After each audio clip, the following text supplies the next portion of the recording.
Oke, assalamualaikum warahmatullahi wabarakatuh. Sebelumnya perkenalkan ya teman-teman, aku Seva. Di sini aku mau bukan ceramah sih, lebih ke sharing aja ya tentang korupsi dan hukumnya. Jadi korupsi itu kalau secara bahasa itu berasal dari bahasa Latin. Ada corrumpere, corruptio, corruptus. Dan kemudian kata tersebut diadopsi ke beberapa bangsa di dunia. Dan dalam bahasa Inggris, kata tersebut diserap menjadi corruption. Dari kata kerja korup yang berarti jahat, rusak, atau curang. Nah, sedangkan menurut istilah korupsi ini mempunyai arti yang bermacam-macam. Dalam KBBI, korupsi berarti perbuatan busuk seperti penggelapan uang, penerimaan uang sogok, dan lain sebagainya. Dan kemudian istilah ini tuh dikaitkan dengan perilaku jahat, buruk, atau curang dalam hal keuangan, di mana individu berbuat curang ketika mengelola uang milik bersama. Nah, oleh karena itu, korupsi diartikan tindak pemanfaatan dana publik yang seharusnya kepentingan umum dipakai secara tidak sah untuk memenuhi kebutuhan pribadi. Nah, ini ya dalam Undang-Undang Negara Republik Indonesia nomor 31 tahun 1999, pasal 2 ayat tentang pemberantasan tindak pidana korupsi telah disebutkan bahwa korupsi adalah setiap orang yang secara melawan hukum melakukan perbuatan memperkaya diri sendiri atau orang lain atau suatu korporasi, perusahaan atau badan usaha yang dapat merugikan keuangan negara atau perekonomian negara. Dan dengan pengertian tersebut, praktik-praktik kecurangan yang termasuk dalam kategori korupsi antara lain ada manipulasi, penyuapan, pungli, terus ada penggelembungan, pelanggaran tidak sesuai dengan belanja real, dan lain-lain. Ini sering banget sih kita temuin di di badan hukum negara kita. Terus kita lanjut ke bentuk-bentuk korupsi. Jadi dalam pandangan Islam itu tidak dikenal istilah korupsi karena kata tersebut bukan berasal dari agama Islam. Akan tetapi dengan melihat arti korupsi sebagaimana disebutkan di atas, banyak istilah pelanggaran hukum dalam pandangan Islam yang dapat dikategorikan sebagai korupsi. Seperti yang pertama ada hulul atau penggelapan. Jadi secara bahasa adalah aksu syai wazasu fi mataihi. Artinya mengambil sesuatu dan menyembunyikannya dalam hartanya. Jadi pada mulanya wulul ini merupakan istilah untuk penggelapan harta rampasan perang sebelum dibagikan kepada yang berhak. Dan Ibnu Hajar al-Asqalani mengartikannya dengan al-khiyanat fi maghnam, artinya pengkhianatan dalam rampasan perang. Sedangkan lebih jauh Ibnu Qutaibah menjelaskan bahwa perbuatan khianat dikatakan hulul karena orang yang mengambilnya menyembunyikannya pada harta miliknya. Jadi yang aslinya harta ini milik bersama ya, karena kan perang ada harta rampasan, ini dibagi bersama, tapi itu diambil oleh perorangan saja, digelapkan oleh satu orang saja. Nah, larangan penggelapan ini tertera dalam Quran Surat Al-Imran ayat 161. Mungkin teman-teman kalau bawa Al-Quran bisa dibuka sendiri ya. Yang artinya, tidak mungkin seorang mengabdi berkhianat dalam urusan harta rampasan perang.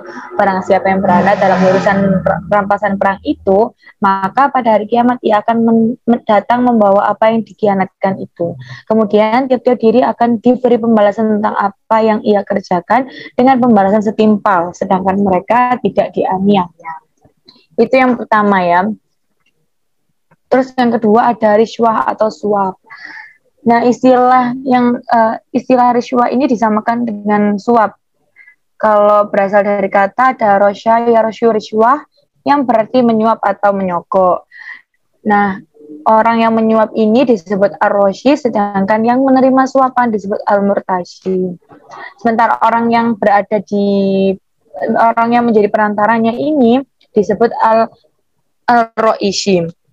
Nah, Umar bin Khattab mendefinisikan rishwah sebagai sesuatu yang diberikan oleh seseorang kepada orang yang punya kekuasaan, jabatan atau wewenang, agar ia memberikan kepada si pemberi sesuatu yang bukan haknya. Ini bahkan sering banget ya terjadi, kayak misal mau ada pemilihan DPRD misal, banyak banget kan kayak calon-calonnya itu nyuap nyuap kita sebagai warganya, kayak misal dikasih uang 50.000, atau saya pernah juga nerima ini, dikasih gelas, yang gelas apa namanya, gelas pilpres kayak gitu-gitu wes, sama dikasih uang gitu. Tapi kalau mama saya, karena yang terima mama saya itu diterima aja tapi nggak dipilih, jadi mama tetap golput gitu. Nah, kalau larangan ini ya itu ada pada sabda Nabi Shallallahu Alaihi Wasallam yang berbunyi, "Wan Abdullah ibni Umar wa ibni al-Asyir radhiyallahu anhu maqala la'ana Rasulullah sallallahu alaihi wasallam ar-rashi wal murtashi." Rawahu Abu Daud wa Tirmidzi. Oke. Terus yang ketiga, ada hadiah atau gratifikasi. Jadi dalam fikih Islam itu disebut hibah, yaitu pemberian sesuatu kepada orang lain atas dasar kerelaan dan tanpa mengharap sesuatu apapun selain ridha Allah. Dan pada dasarnya pemberian hibah seperti ini itu merupakan hal yang diperbolehkan, bahkan dianjurkan dalam Islam. Nah, dalam sebuah hadis Rasulullah bersabda, "Tahadau fa innal hadiyata tuzhibu wa harasudud." Yang artinya saling memberi hadiahlah kalian. Sesungguhnya hadiah itu dapat melunakkan hati yang keras. Hadis riwayat Tirmizi.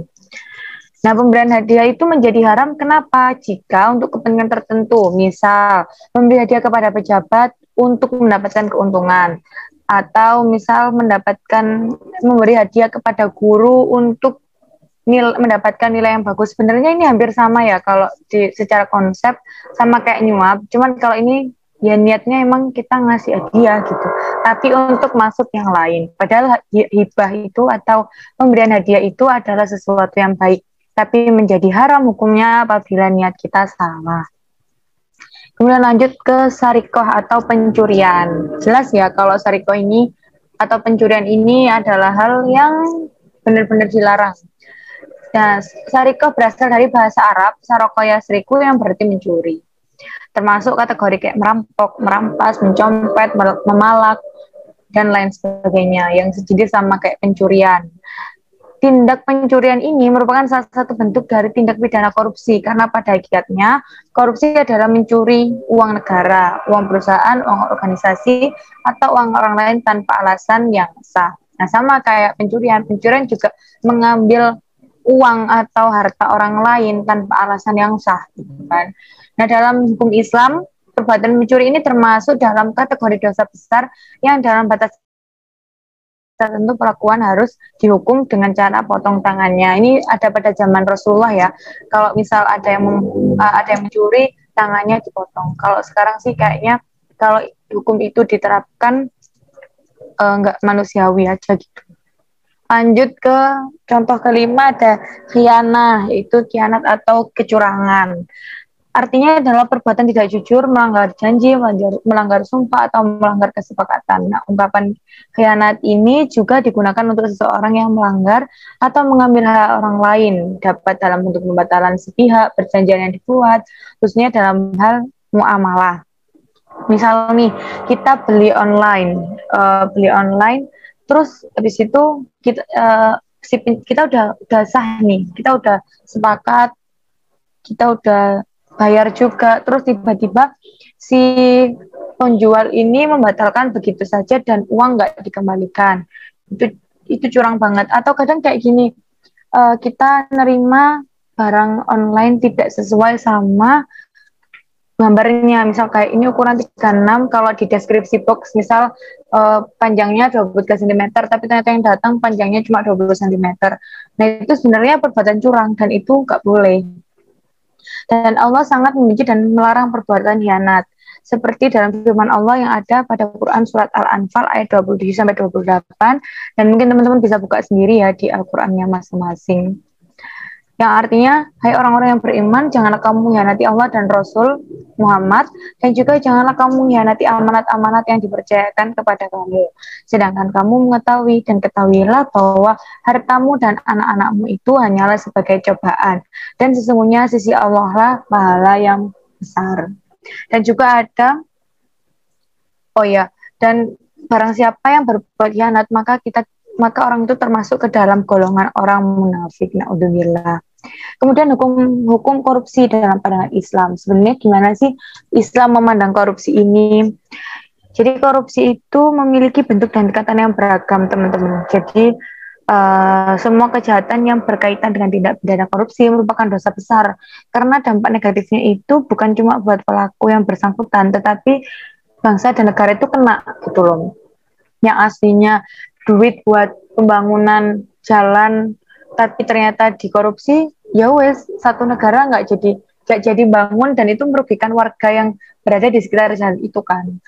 Nah, dengan demikian, hukum bagi para koruptor disesuaikan dengan modus kejahatan yang dilakukan. Ini misal, korupsi bagi modus mencuri atau menggelapkan dana negara, maka baginya berlaku hukum potong tangan jika barang atau uang yang digelapkan sudah mencapai nisa pencurian, yaitu senilai 94 gram emas. Tetapi balik lagi ya teman-teman, karena hukum potong tangan itu nggak sesuai banget buat ditetapkan di Indonesia, karena nggak sesuai sama hak asasi manusia. Jadi, hukum untuk tindak korupsi ini di Indonesia ya udah pemerintah yang mengaturnya sesuai yang ada pada Undang-Undang Republik Indonesia. Terus lanjut dan kalau misal sesuai dengan sesuai dengan undang-undang itu kan pasti dihukum dan didenda ya. Tapi ternyata pada kenyataannya yang sampai saat ini terjadi adalah orang-orang yang seperti itu disepelekan, kayak ya udah hukumannya sepele, terus keluar dari penjara pun mereka nggak jelas sama hukuman itu gitu. Tetapi kalau misal hukum potong tangan ini diberlakukan, ya pasti orang yang mau korupsi takut kan ya, dan pasti jerah. Tapi ya itu tadi nggak sesuai sama hukum hak asasi yang berlaku di Indonesia. Dan hukuman lain bagi koruptor adalah takzir, yang kata saya itu berupa yang paling ringan seperti di penjara, lalu memecatnya dari jabatan dan memasukkannya ke dalam daftar orang tercela, penyitaan harta untuk negara, hingga hukuman mati. Dan hukuman ini disesuaikan dengan besar kecilnya jumlah uang yang dikorupsi dan dampaknya bagi masyarakat. Terus ada motif-motif korupsi. Korupsi di Indonesia itu sudah menjadi budaya masyarakat ya, terutama orang-orang yang enggak hanya orang-orang yang berpangkat aja. Orang-orang yang biasa-biasa aja juga bisa loh korupsi gitu kan. Nah, apa aja sih motif-motifnya? Ada motif internal. Motif internal ini adalah motif yang timbul dari diri seseorang yang melakukan korupsi. Seperti sikap terlalu mencintai harta, atau dalam Islam disebut hubud dunia. Jadi dia terlalu cinta harta, keduniawian. Jadi dia merasa kurang terus kepada dunia. Terus sikap tamak dan serakah.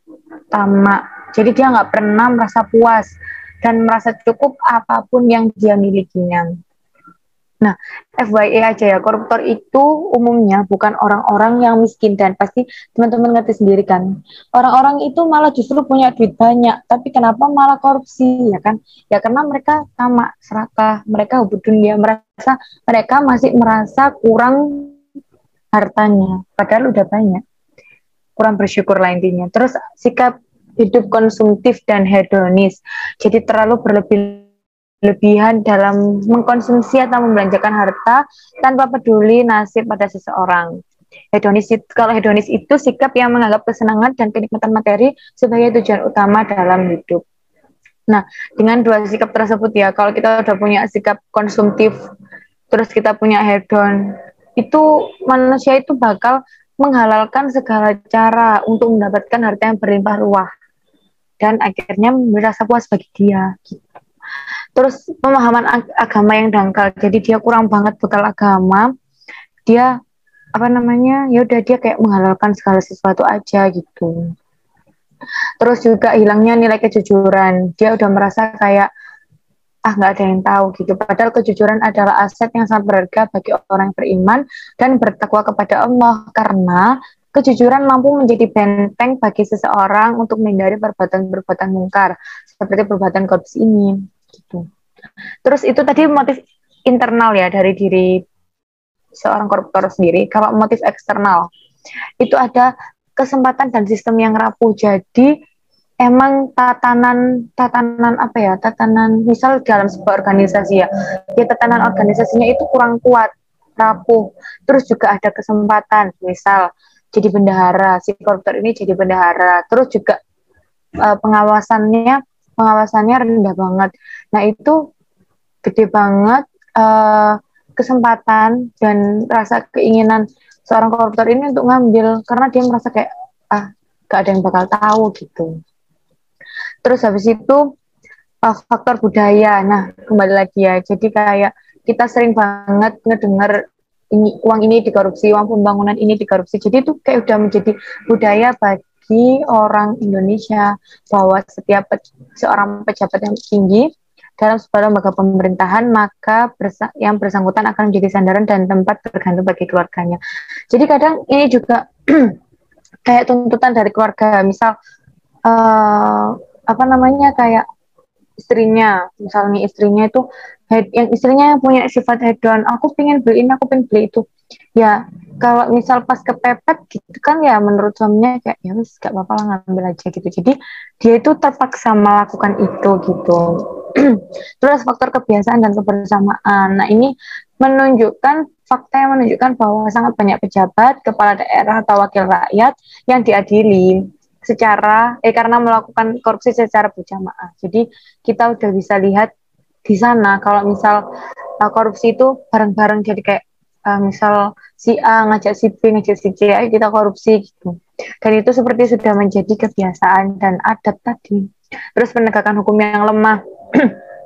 Seperti yang tadi sudah saya ungkit, kalau misal banyak koruptor yang nggak jerah karena dihukumnya itu nggak sebanding sama apa yang dia ambil gitu. Misal kayak cuma 2 tahun penjara, terus atau misal denda, ya gimana ya? Padahal yang dirugikan satu negara gitu loh. Kenapa kok nggak sesuai gitu? Jadi kayak orang-orang mau korupsi itu kayak ya santai aja, paling cuma 2 tahun penjara kayak gitu. Terus bahaya korupsi bagi kehidupan. Yang pertama bagi individu kita sendiri ya. Itu bisa, kalau budaya korupsi ini sudah mendarah daging, maka orang tersebut telah menghancurkan dirinya, merusak ibadahnya, mempermainkan doanya, menghancurkan keluarga serta keturunannya. Dampak negatif dari memakan harta haram. Karena korupsi ini adalah haram, kalau dibentukkan uangnya haram, kalau dibelanjakan juga makanan itu jadi haram, itu banyak banget efek negatifnya. Yang pertama, pelakunya akan masuk neraka. Terus yang kedua, pemakan barang haram tidak akan mencapai derajat takwa. Terus yang ketiga, orang yang makan makanan haram kesadaran beragamanya sempit. Maksudnya ia tidak banyak beramal yang bernilai pahala, sehingga ia mudah masuk neraka. Dan yang keempat, makan harta haram tidak diterima amalnya dan ditolak doanya. Na'udzubillah. Sedangkan bahaya korupsi terhadap kehidupan generasi muda ya. Salah satu efeknya dalam jangka panjang itu rusaknya generasi muda, efek korupsi ini. Karena dalam masyarakat yang korupsi telah menjadi kebiasaan sehari-hari, anak-anak tumbuh menjadi pribadi antisosial. Selanjutnya, generasi muda akan menganggap bahwa hal korupsi ada sebagai hal biasa atau bahkan budaya bagi mereka, sehingga pribadi mereka menjadi terbiasa dengan sifat tidak jujur dan tidak bertanggung jawab. Jika generasi muda suatu bangsa keadaannya seperti itu, maka apa yang akan terjadi pada masa depannya sudah bisa dipastikan bakalan hancur negaranya kalau generasi mudanya kayak gitu. Terus bagi kehidupan bermasyarakat, jika korupsi ini telah membudaya ya dalam kehidupan masyarakat, maka ia akan menjadikan masyarakat tersebut sebagai masyarakat yang kacau. Fakta empiris hasil penelitian di banyak negara dan teori-teori ilmu sosial menunjukkan bahwa korupsi berpengaruh negatif terhadap rasa keadilan sosial dan kesetaraan sosial. Dan korupsi ini menyebabkan perbedaan yang tajam di antara kelompok sosial dan individu, baik dalam hal pendapatan, kehormatan, kekuasaan, dan lain-lain. Sedangkan bahaya korupsi terhadap sistem politik itu akan menghasilkan pemerintahan dan pemimpin masyarakat yang legitimate sah di hadapan masyarakat dan menyebabkan masyarakat tidak akan percaya kepada pemimpin tersebut karena yang aslinya kita udah patuh ya sama mereka, sama otoritas mereka, sama peraturan-peraturan mereka, kok ternyata mereka mengkhianati rakyatnya dengan cara korupsi, ya pasti kita nggak bakalan percaya lagi sama sistem politik Indonesia. Terus sedangkan bahaya korupsi terhadap sistem birokrasi administrasi, nah jika birokrasi telah dikuasai oleh korupsi dalam berbagai bentuknya, maka prinsip dasar birokrasi yang rasional, efisien, dan kualifikasi tidak akan pernah terlaksana, maka kualitas layanannya akan jelek dan mengecewakan publik. Hanya orang kaya yang mampu mendapat layanan yang baik karena mereka mampu menyuap. Dan keadaan ini dapat menyebabkan meluasnya keresahan sosial gitu. Karena yang kaya ya bakal nyuap aja, yang biasa-biasa ya semakin resah gitu. Kemudian terhadap bahaya korupsi terhadap sistem perekonomian, jika sebuah proyek ekonomi syarat dengan korupsi, maksudnya kayak penyuapan untuk kelulusan proyek, nepotisme dalam penunjukan pelaksana proyek, dan lain-lain, maka pertumbuhan ekonomi yang diharapkan dari proyek tersebut tidak akan tercapai. Gitu. Terus upaya menumbuh kembangkan budaya anti korupsi, gimana sih kita itu sebagai generasi muda ya, terutama biar kita itu nggak terbiasa sama korupsi. Itu yang pertama bisa dengan budaya anti mencontek, plagiasi, dan titip absen. Ini mahasiswa banget ya, kayak kita mager ngerjain tugas, akhirnya kita ya wis aku contek deh, ntar tinggal tak parafrase aja, kan sama kayak contek dan plagiasi. Terus kayak misal offline, aku nitip absen dong, aku mau keluar nih sama temanku, nah kayak gitu. Kita harus ya seperti sebagai mahasiswa yang baik ya, kita harus menghindari hal-hal itu. Terus memegang teguh amanah, misal kita diamanai sebagai ketua kelas, ya gimana caranya kita memegang teguh amanah itu, kita jadi ketua kelas yang baik, atau bendaharaan yang berbau sama uang. Gimana caranya kita itu mencatatlah seenggaknya. Jadi ada budi khusus pengeluaran dan pemasukan ya sebuah organisasi itu. Udah cukup sekian mungkin yang bisa saya sampaikan.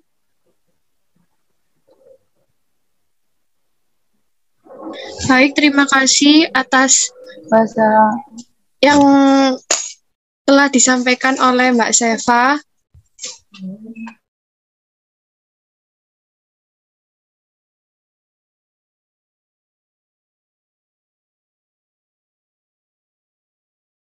Mohon maaf apabila ada salah kata atau ada yang kurang. Saya sebagai moderator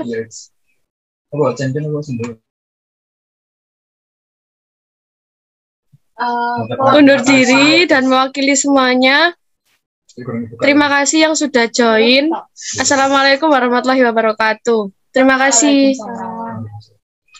Waalaikumsalam.